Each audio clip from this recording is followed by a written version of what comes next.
Halo Timers, dimanapun teman-teman berada, saya saat ini berada di Lao Chiao train station, bakal menemui salah seorang teman juga Timur juga, yang beberapa waktu lalu dia cuti ke Indonesia. Dia berasal dari Jawa Timur.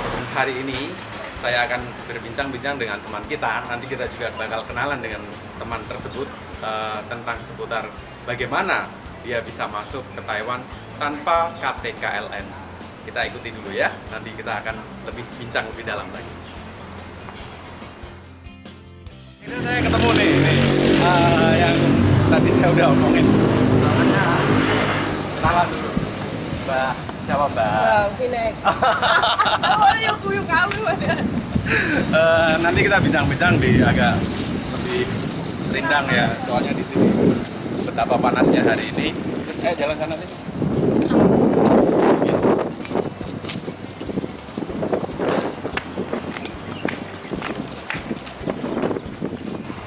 Saya kenal kamu di Facebook, terus kemarin kapan hari itu begitu ada lihat, wah ini anak kembali lagi nih sampai Taiwan, dan ngobrolin kalau bisa masuk tanpa KTKLN gitu sih. Sebetulnya kalau menurut Tina sendiri, Tina ya kan? Iya. Kalau di Facebook kan siapa? Pinek. Pinek. Itu menurut kamu sendiri KTKLN itu bagaimana? Menurut kamu pribadi sebagai seorang TKI? Menurut saya pribadi mungkin katanya kan di dalam ada asuransi satu. Kedua dulu kan katanya ada chipnya yang itu loh. Katanya kan ada data pribadi kita di dalam. Betul. Tapi setelah terjadi waktu saya itu jalan-jalan nggak bawa KTP, terus tetangga bijunan situ ternyata nggak bisa membantu KTKLN. Saya tetap harus menghubungi majikan. Dan disitu sampai 2 jam majikan nggak bisa dihubungi karena posisi majikan di Cina. Dari itu saya sudah nggak pernah lagi mau hubungi KTKLN. Intinya nggak banyak membantu dan nggak ada manfaatnya. Konteksnya kita adalah bicara tentang kartu tenaga kerja luar negeri yang di dalamnya ada asuransi. Selama ini menurut Tina sendiri, bagaimana yang kamu tahu tentang asuransi Indonesia, asuransi yang dimasukkan dalam kartu KTKLN itu sendiri? Setauku dulu pernah ada teman yang mengalami kecelakaan kerja. Terus kan pulang tuh, katanya untuk klaim itu harus menyertakan bukti-bukti di sini, bukti-bukti perawatan itu loh. Kan sebagian juga sama itu kan nggak dikasih tuh. Jadi ya gitu itu, katanya sampai 1 tahun itu klaimnya nggak bisa cair. Cuma janji gitu. Terus ada lagi 1 kecelakaan kerja dan nggak bisa apa-apa gitu loh. Kakinya kayaknya sudah nggak bisa, tangan sudah nggak bisa, itu dapat 7 juta dari KTKLN. Itu prosesnya panjang banget. Berapa lama? Katanya 1 tahun 2 bulan. 1 tahun 2 bulan. Baru bisa cair. Ketika orangnya sudah balik ke Indonesia. Iya, di Indonesia itu. Dia sendiri kan yang harus ngurus. Kalau dibanding dengan di sini kan sangat jauh toh. Di sini kalau kita ada surat dari dokter kan langsung diurus bisa tuh. Nah, menurut kamu sendiri nih, Tin, seperti yang tadi hampir tidak ada manfaatnya. Mau kamu tentang KTKLN seperti apa? Ya, kalau aku sih maunya dihapus aja. Kayak kita waktu cutinya singkat, terus kita ke Jakarta ambil visa jam 3 sudah selesai. Kita harus nginep untuk bikin KTKLN. Kalau memang diwajibkan, kenapa nggak harus saat itu juga jadi gitu? Kenapa harus nginep? Kan otomatis menyita waktu juga toh. Terus kalau sampai sini juga nggak ada manfaatnya. Malah agen sini juga nggak mau, apalagi polisi sini dari aja enggak.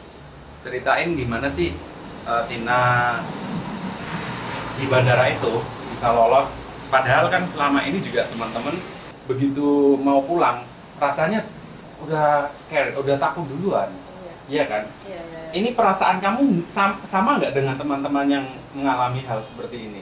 Biasa. Mereka gimana?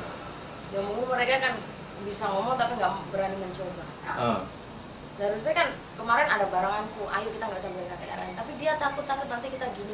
Aku bilang, oke, kalau memang kita harus bayar, kita sapungan di dompet aja.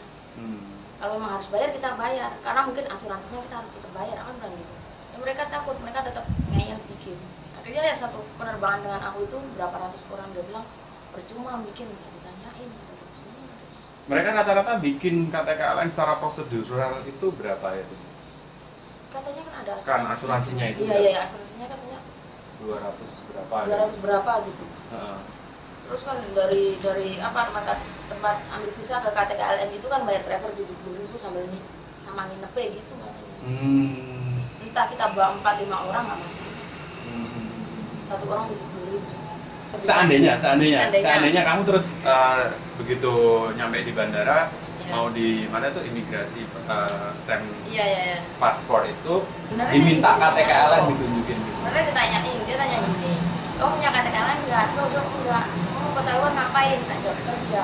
Kamu nggak punya KTKLN, emang masih penting dia melakukan job gitu aja. Ya udah kalau begitu. Dengan jawaban yang begitu enteng. Iya, katanya juga lolos. Yang kamu siapin apa? Seandainya suruh bayar. Nah, seandainya suruh bayar. Aku masih siap uang 500.000 waktu itu. 500.000 rupiah? Iya. Apapun yang terjadi pokoknya. Iya, aku pengen buktiin kan. Dan memang sampai sini juga nggak apa-apa. Nggak apa-apa. Harapan kamu sama kepada pemerintah kita? Ya, harapan saya kalau memang KTKLN itu masih, kalau memang berguna ya nggak apa-apa suruh bikin, tapi ya setidaknya nggak usah nginep gitu loh. Kan kita sambil nunggu visa jadi kan bisa langsung bikin tuh. Jadi nggak usah nunggu lama gitu, masa harus nginep semalam baru paginya baru proses bikin KTKLN. Kalau yang cuti cuma seminggu gimana? Habis tau waktunya. Buktinya chip itu di sini dulu dimasukin, katanya kan chip bisa dimasukin ke apa itu, di kantor polisi itu nggak ada data apa-apa loh, nggak keluar data apapun. Kirain nomor paspor apa-apa semua kan ada. Yang penting kamu resmi tinggal resmi di Taiwan. Iya, terus kayak gitu. Yang penting kita punya ARC gitu aja. Pesan kamu untuk teman-teman yang mau pulang terus terhantui ya. Udah nervous. Udah bingung duluan gimana ini. Ya kalau memang nggak pengen bikin KTKLN ya nggak usah bikin. Lagian Bandara Juanda kayak emang aman kok. Nggak serumit Jakarta gitu. Kan Jakarta pasti ditanyain, kalau Juanda enggak. Sebenarnya kalau kita siap uang harus bayar ya kita bayar kan selesai, nggak masalah. Kalau kita nggak buktiin kita kan tetap penasaran, Pak. Harus apa enggak? Waktu di Jakarta juga tanya kenapa nggak bikin KTKLN. Aku bilang aku nggak mau bikin. Kenapa? So kan pertanyaan. Pak katanya ada medical itu apa? Medicalnya di mana kan waktu ngambil visa itu? Dia bilang, oh nggak ada medical, siapa bilang ada medical? Padahal kan yang di tempat pembikinan KTKLN suruh medical dong. Bayar 100 berapa itu? Kebanyakan yang kasus banyak yang hamil itu. Padahal di tempat. Padahal nggak hamil? Enggak, pulang baru 2 hari dibilang hamil. Banyak kayak gitu kan. Kalau bayar 800.000 lolos gitu. Kasusnya banyak yang seperti itu. Banyak kan. Ada dulu teman gue juga gitu. Padahal masih gadis gitu. Iya, ada yang masih gadis, ada yang baru pulang 2 hari, yang bisa hamil. Langsung tes urin gitu hamil. Iya. Padahal dia lagi menstruasi maaf gitu. Iya, ada juga yang gitu. Iya, gimana ya, lucu juga sih. Terus waktu ngambil visa saya tanya tentang medikal, mereka bilang nggak ada medikal. Lucu juga. Di tempat tapi juga bayar yang buat ongkos medikalnya itu 125.000. Iya. Oke. Tapi di tempat visa itu katanya nggak ada medikalnya. Ya kayak gitu kan nggak ada manfaat. Masa medikal tes darah nggak ada 1 jam dah keluar hasilnya cuma berapa menit. Padahal ratusan orang loh. Dan itu diketahui hamil gitu. Dia bilangnya oh ini hamil gitu. Enggak gini katanya sama sekali. Langsung ditunjukin SMS gini. Kamu lolos setelah bayar 800.000. 800.000 kamu hamil gitu. Wah iya. Temanku langsung jikra tuh. Kok bisa orang aku pulang baru 2 hari. Dengan uang yang itu bisa membeli surat pernyataan tidak hamil, bisa lolos. Iya. Jadi tanda tanya. Tanda tanyanya itu ya kayak gitu. Sementara teman-teman yang lain yang tadi gimana? Yang mana? Yang bikin KTK? Katanya juga lancar-lancar mereka. Terus ditanyain dia KTK-nya. Enggak buang-buang waktu. Istilahnya kalau nggak harus nginep kan bisa tuh langsung gitu. Padahal secara prinsipal sendiri Tina juga pengen mematuhi gitu kan. Ya seandainya langsung jadi gitu mungkin kita kan ya juga ikut prosedur kan. Tapi karena nginap ya udah aku di rumah juga ada kepentingan keluarga langsung pulang. Jadi pesen teman-teman silakan mau pesen apa? Ya diulang lagi nih. Iya intinya kalau mau pulang nggak usah takut. Kalau mau bikin KTKLN ya bikin, kalau nggak mau bikin ya nggak usah bikin gitu aja.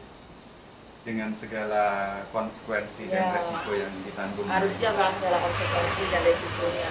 di bandara nanti. Insya Allah kalau Juanda aman, karena baranganku itu berapa ratus orang nggak ada yang dipertanyakan. Ini cuma ditanya singkat KTK elegannya mana gitu aja, nggak tanya banyak gitu maksudnya. Nah, kalau Juanda katanya mana katanya kalau Jakarta kan ditahan dong untuk surat. Juanda enggak. Oh iya, satu lagi, tolong ya itu loh untuk airport tag itu loh banyaknya nggak apa yang nggak tahu dikiranya itu pungutan liar semua. Oh, itu pada beda itu. Nah, kalau memang airport tag itu memang iya itu kan wajib. Oh, itu semua penumpang. Iya. nggak peduli itu kamu mau pergi kemana, kamu TKI atau bukan. Iya. Kalau ke luar negeri nilainya sekarang berapa? 100? 200 ya? Sudah Naik 50.000 berarti. Iya. Kalau untuk lokal 75. Itu mah memang wajib. Itu kan sudah masuk dalam tiket kita. Betul. Tapi banyak yang nggak mau. Ada yang narik aku bilang, Mbak kita ditipu katanya. Oh, Mbak itu wajib bayar. Enggak Mbak, itu ditipu kita tetap gitu. Pada nggak mau bayar. Kalau airport tax memang dari dulu memang dari aturannya dulu. Kayak gitu, siapapun yang hendak bepergian ke domestik maupun luar negeri pasti harus bayar. Iya, intinya naik pesawat harus bayar. Betul. Senilai kurang lebih ya Rp200.000 kayak gitu. Iya, kayak Edipas itu. Ada yang 700, ada yang bilang 1.000. Ya, karena mereka merasakan penipuan. Oh, di depan bagasi itu udah masuk bagasi. Wah, penipuan, kita suruh bayar 200.000 katanya. Aku jadinya yang tadinya diem gitu ya ketawa. Aduh. Saking lucu tidak taunya mereka. Iya, malah KTKLN aja yang nggak penting dibikin. Yang wajib. Yang ini wajib malah. Malah bilang penipuan. Ditarik semua. Wah, Mbak penipuan.